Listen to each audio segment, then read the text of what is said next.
¿Cómo fue que un par de cartas entre dos monjas hicieron tambalear los valores de la Nueva España a finales del 1600? Primero, porque no fue entre dos monjas, sino entre una monja, la más famosa de México, Juana Inés de la Cruz, y un obispo que firmó su carta bajo el seudónimo de Sor Filotea. O mejor dicho, hizo a Sor Filotea firmar. Primero lo primero. Sor Juana, Juana de Asbaje, la 10ª musa, la Fénix de México, la peor de todas. Son algunos de los nombres con que se conoce a quien fue bautizada como Juana Inés de Asbaje Ramírez de Santillana a mediados del 1600. Ya desde su fecha de nacimiento hay conflicto en su historia, ya que algunos historiadores aseguran que nació en 1648 y otros en 1651. Así como variedad de nombres, son varias las razones por las que la escritora novohispana se ha vuelto un personaje tan relevante. Sor Juana fue una de las poquísimas mujeres que en esa época fue publicada en vida. Y sus poemas, villancicos, obras de teatro, sainetes, etc. fueron puestos en escena y su palabra difundida. Esta pasión por las letras comenzó desde muy pequeña y ella misma aseguró que aprendió a leer a los 3 años. Y se dice que su primer poema, una loa con más de 300 versos donde se mezclan español y náhuatl clásico, lo escribió con apenas 8 años.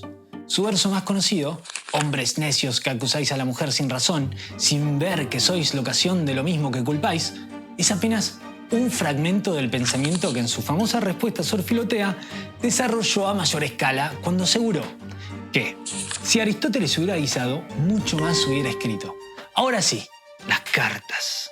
Todo empezó en 1690, cuando, ya siendo monja de la Orden de San Jerónimo, Sor Juana escribió un texto donde hizo una crítica a un sacerdote portugués llamado Antonio de Beira, en relación a uno de sus sermones, e incluyó en esta crítica juicios filosóficos. Este texto, que fue a pedido del obispo Manuel Fernández de Santa Cruz, fue publicado junto con un prólogo escrito por él, pero firmado bajo el seudónimo de Sor Filotea. En el prólogo, el obispo aseguró que Sor Juana se alejó de la teología y se perdió en las cosas mundanas.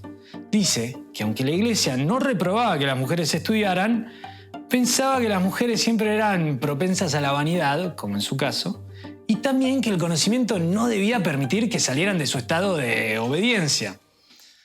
Hay que pensar que Sor Juana, antes de la vida en el convento, hizo parte de la escena en la corte virreinal, ya que era conocida por sus conocimientos y sus textos, y fue allegada a 3 generaciones de virreyes, principalmente a la virreina Leonor Carreto y a su sucesora, María Luisa Manrique de Lara y Gonzaga. Es por esto que las cartas no pasaron desapercibidas y la respuesta a este prólogo, titulada Respuesta a Sor Filotea de la Cruz, generó tanto alboroto que en 1694 Sor Juana reanudó sus votos e incluso, aunque hay distintas versiones, se dice que el castigo fue tal que en 1693 dejó de escribir y se deshizo de su colección de más de 4.000 libros.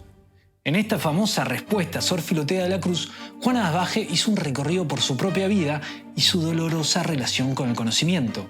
Y aseguró, comentario un poco hereje, que si se entregó a la vida religiosa fue para tener la oportunidad de dedicarse al conocimiento, no para saber más, sino para ignorar menos. También en esta carta cuestionó muchas de las realidades que tuvo que atravesar en carne propia como mujer, producto de la desigualdad, y amplió su visión respecto a la capacidad de intelecto de las mujeres y su importancia.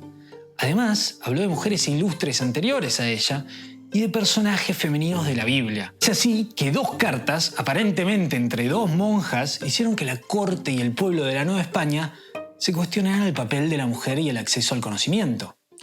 Pero no hay que olvidar, de cualquier forma, que la propia vida de Juana Inés fue un momento de quiebre en la percepción de los dotes intelectuales de las mujeres frente a la sociedad, siendo una de las anécdotas más conocidas de su vida aquella en que el virrey de Mancera, en 1668, con el propósito de evitar el deseo de su esposa de poner a Juana Inés como tutora de su hija y buscando exponerla como ignorante, convocó a 40 de los hombres más distinguidos y preparados de distintas facultades, reconocidos en la corte por sus conocimientos, y les pidió que la examinaran. Y ella sorprendió a todos respondiendo correctamente cada una de las preguntas y logró, finalmente, ser la tutora de la hija de los virreyes. Pancho o Pancho, esa es la cuestión. ¿Quieres ser como este Pancho o este Pancho? ¿O quieres ser como tú? Quieras lo que quieras, lo que sí es seguro es que tienes que seguir viendo videos de la mitográfica, güey. Darle un like y compartir con todos tus panchitos.